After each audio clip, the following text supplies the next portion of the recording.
Pemirsa, mantan Presiden Amerika Serikat Donald Trump menghadapi kemungkinan hukuman penjara setelah beberapa waktu lalu pengadilan di New York memvonisnya bersalah terkait pemalsuan dokumen bisnis menjelang Pilpres 2016. Bagaimana proses hukum mempengaruhi kampanye dan peluangnya pada pemilu AS pada bulan November mendatang? Simak laporan tim VOA dari New York.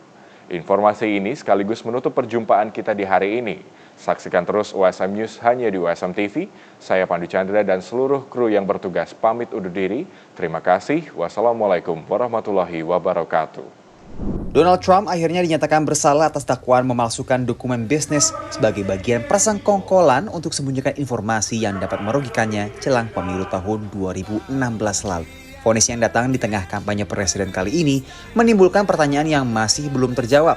Bagaimana Trump melanjutkan kampanyenya jika ia dipenjara? Mantan jaksa federal Stephen Cohen tidak memperkirakan Trump akan segera dipenjara. There will be intense post-trial motions and then there will be an appeal. And that appeal will take months, if not more than a year. So I think much of this will feed the political drama more than it will feed the story, at least initially, of Donald Trump's fate as a consequence of this conviction. Pembacaan hukuman Trump ditetapkan pada 11 Juli mendatang.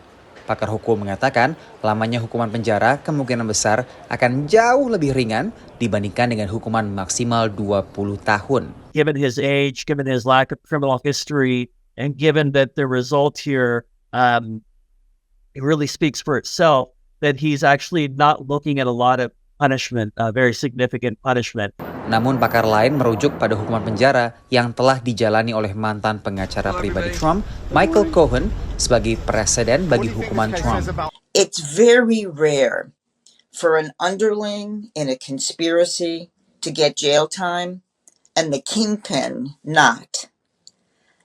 Donald Trump was at the top of this criminal conspiracy, and Michael Cohen did some serious jail time. He spent months. So there is some precedent for a judge sentencing Mr. Trump to jail. Alternatif hukuman selain penjara adalah masa percobaan, tahanan rumah, dan denda. Namun, apapun bentuk hukuman yang dijatuhkan kelak, masih akan harus menunggu proses banding yang diperkirakan baru akan berlangsung setelah pemilu presiden Amerika Serikat selesai pada bulan November mendatang. Di saat yang sama, Donald Trump juga masih harus berhadapan dengan sejumlah proses hukum lainnya di luar proses hukum yang berlangsung di New York saat ini.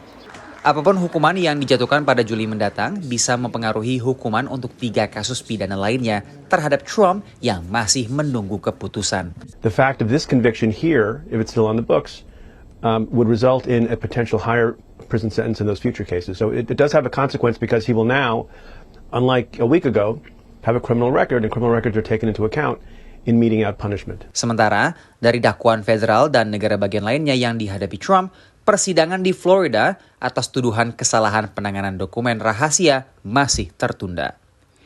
Dari New York, Randy Wicaksana dan tim VOA.